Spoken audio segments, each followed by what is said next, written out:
Assalamualaikum warahmatullahi wabarakatuh. Kami dari kelompok 2 akan mempresentasikan materi yang berjudul Media Pengajaran Fisika dengan bahan ajar media cetak, yaitu berupa poster. Saya Vivi Suryani. Saya Sinta Andriani. Perkenalkan, nama saya Rahmita Sari. Perkenalkan, nama saya Rosina. Baiklah, saya akan menjelaskan tentang materi kali ini, yaitu poster atau carta. Materi kali ini terdiri dari 4 bab. Yang pertama bab 1, yaitu pendahuluan, bab 2 tinjauan pustaka, bab 3 pembahasan, bab 4 penutup. Bab 1 ada latar belakang. Dunia pendidikan memiliki topik pembicaraan yang selalu berkaitan dengan kurikulum, karakteristik sasaran, dan tuntutan pemecahan masalah belajar siswa di sekolah. Ketiga hal tersebut merupakan tanggung jawab seorang guru sebagai pelaksana dan pengelola pembelajaran di kelas. Seorang guru harus memiliki kompetensi sebagai guru, termasuk di dalamnya untuk mengembangkan bahan ajar yang digunakan di kelas. Jadi, bahan ajar yang digunakan itu sebaiknya merupakan bahan ajar yang sesuai dengan karakteristik siswa yang akan dihadapi. Untuk itu, penting bagi seorang guru untuk dapat mengetahui dan mampu memindai tentang bahan pembelajaran cetak yang baik untuk menunjang proses pembelajaran, sehingga guru mampu menciptakan bahan ajar yang baik tersebut. Salah satunya yaitu bahan pembelajaran cetak, yaitu poster. Kemudian ada rumusan masalah. Ada 9 rumusan masalah. Yang pertama yaitu apa yang dimaksud dengan bahan ajar, apa yang dimaksud dengan poster, apa fungsi dari poster, apa manfaat poster, bagaimana karakteristik bahan ajar cetak poster, bagaimana cara membuat poster yang baik, apa keunggulan dan kelemahan dari poster, kemudian bagaimana penggunaan poster sebagai media pembelajaran, yang terakhir bagaimana teknik pemilihan poster dalam pembelajaran.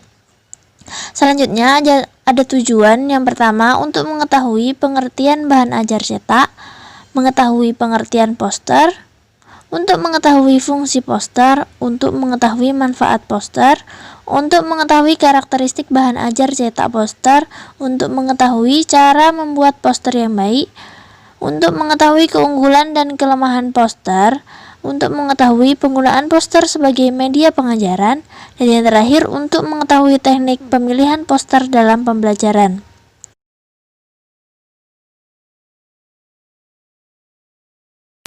Selanjutnya bab 2 yaitu tinjauan pustaka. Yang pertama ada tinjauan secara religi, yaitu menurut surah Al-Alaq ayat 1-5. Ayat pertama yang diturunkan kepada Nabi Muhammad SAW berupa perintah tentang membaca, dan hal tersebut sangat jelas kaitannya dengan pendidikan sebagaimana dijelaskan dalam firman Allah SWT surat Al-Alaq ayat 1-5, yang artinya, bacalah dengan menyebut nama Tuhanmu yang menciptakan. Dia telah menciptakan manusia dari segumpal darah. Bacalah, dan Tuhanmu lah yang maha pemurah, yang mengajar manusia dengan perantara kalam. Dia mengajarkan kepada manusia apa yang tidak diketahuinya.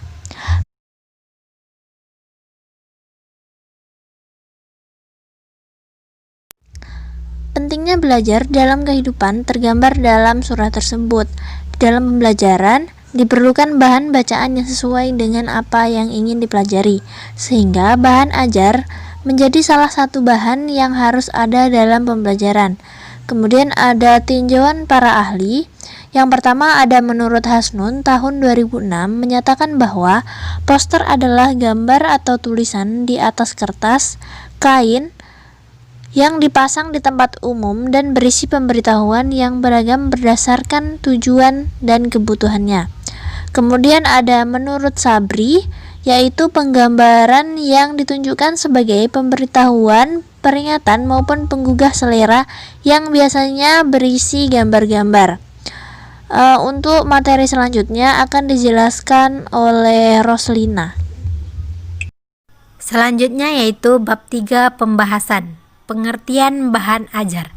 Bahan ajar adalah seperangkat sarana atau alat pembelajaran yang berisikan materi pembelajaran, metode, batasan-batasan, dan cara mengevaluasi yang didesain secara sistematis dan menarik dalam rangka mencapai tujuan yang diharapkan, yaitu mencapai kompetensi atau subkompetensi dengan segala kompleksitasnya.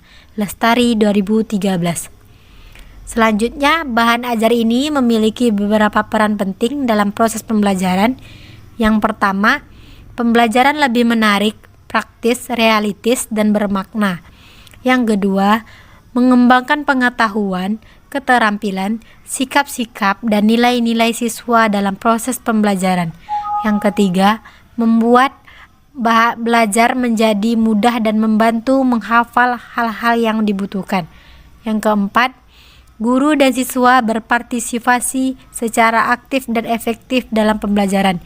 Yang kelima, meningkatkan kompetensi siswa, menghemat waktu, meningkatkan minat siswa, dan memfasilitasi retensi memori siswa. Selanjutnya yaitu pengertian poster. Menurut Wikipedia, pengertian poster adalah sebuah karya seni grafis yang dibuat dengan perpaduan antara huruf dan angka di atas kertas yang ukurannya relatif datar di tempat-tempat umum yang ramai agar informasi dan pesan yang ada dalam poster tersebut bias tersampaikan kepada masyarakat. Yaitu yang kedua, menurut Nana Sujana dan Rifai, poster adalah sebagai kombinasi visual dari rancangan yang kuat dengan warna dan pesan dengan maksud untuk menangkap perhatian orang yang lewat, tetapi cukup lama menanamkan gagasan yang berarti di dalam ingatannya. Selanjutnya yaitu fungsi poster.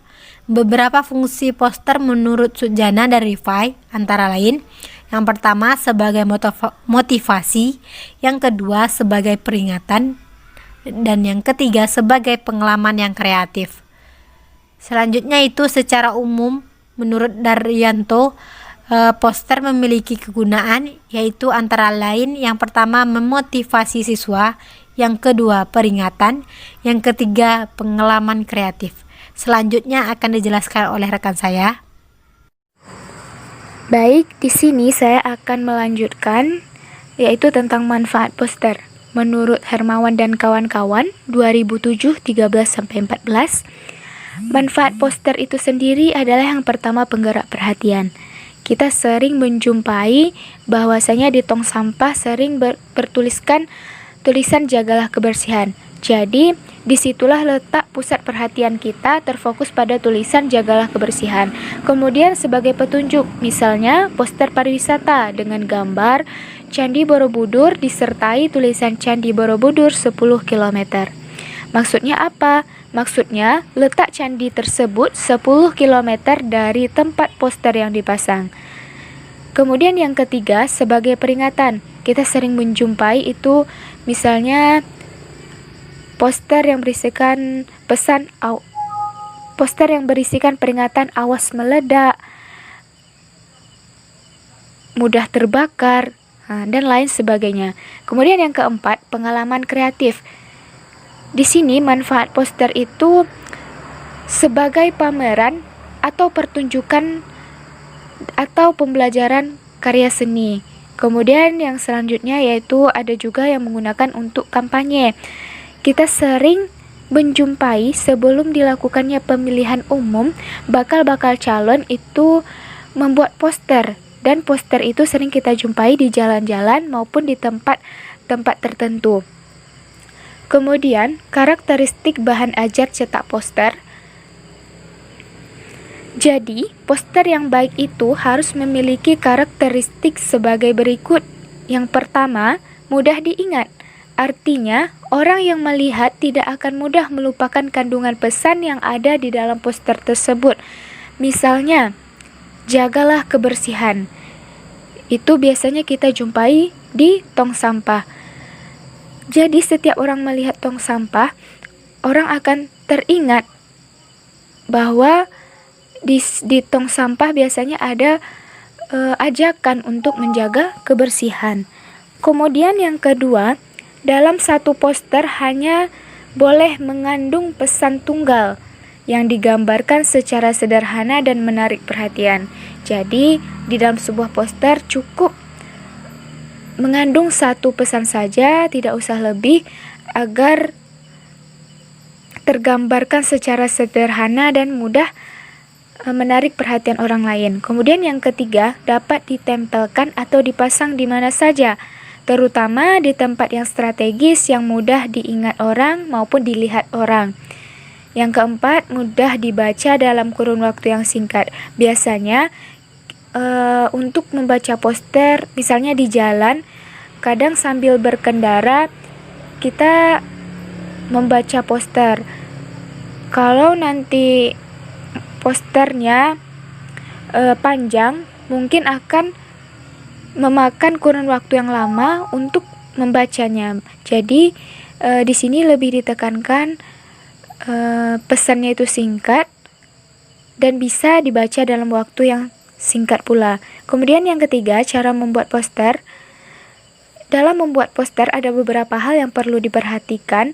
Yang pertama, gambar dibuat mencolok dan sesuai dengan ide yang akan dikomunikasikan.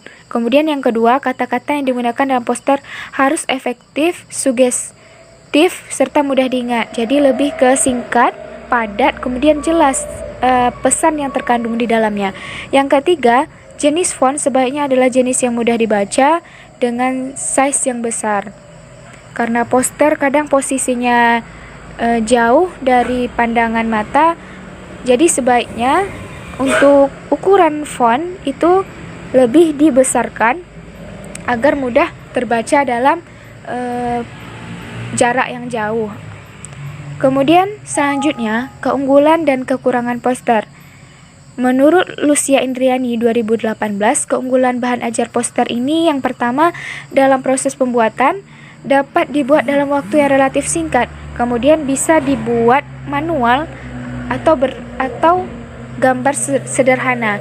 Kemudian yang ketiga, tema dapat mengangkat realitas masyarakat. Sedangkan menurut penggunaannya, di dalam penggunaannya, poster ini sendiri dapat menarik perhatian halayak, bisa digunakan untuk diskusi kelompok maupun pleno, bisa dipasang atau berdiri sendiri. Poster berukuran besar sehingga mudah dan menarik untuk dibaca atau dilihat. Kemudian, poster mempunyai bentuk tulisan yang singkat, padat, dan tidak memerlukan waktu yang lama untuk membaca dan memahaminya. Selanjutnya, poster dapat ditempel atau diletakkan di mana saja, serta memiliki kata-kata menarik untuk dibaca. Adapun kekurangan bahan ajar poster ini menurut Lucia Indriani 2018, dalam pembuatannya butuh ilustrator atau keahlian menggambar kalau ingin sebagus karya profesional. Jadi di sini kita lebih dibutuhkan ilmu desain atau ilmu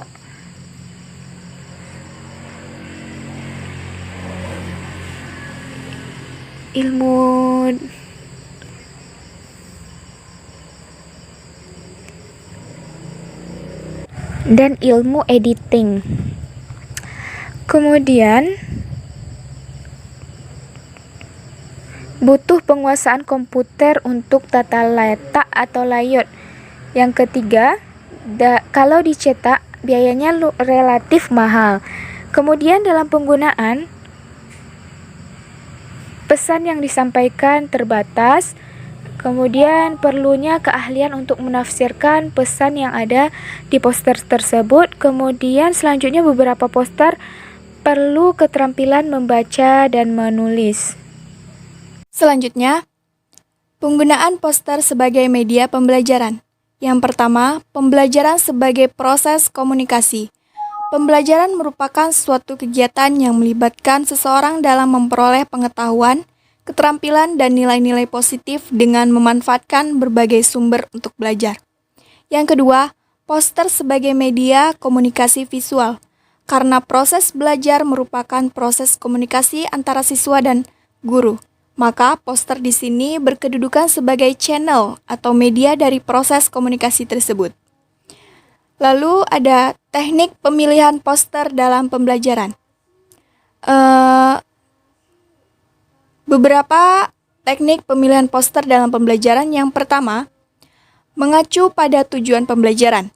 Yang kedua, memperhatikan materi atau isi pembelajaran. Yang ketiga, memperhatikan strategi atau metode pembelajaran yang digunakan. Yang keempat, menganalisis siswa. Yang kelima, mempertimbangkan fasilitas pendukung dan lingkungan sekitar. Bab 4 penutup.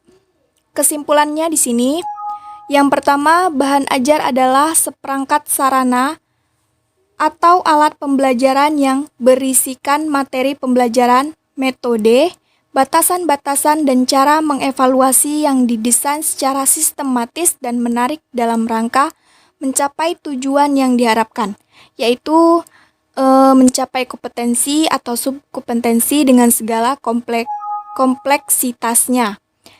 Yang kedua, poster merupakan objek gambar dalam ukuran besar sebagai media pengajaran yang diberi warna yang kuat, serta makna yang terkandung di dalamnya sehingga siswa yang melihat mudah mengingatnya. Yang ketiga, beberapa fungsi poster menurut Sujana dan Rifai, antara lain A sebagai motivasi, B sebagai peringatan, dan C sebagai pengalaman yang kreatif. Yang keempat, manfaat poster menurut Herman dan kawan-kawan, yaitu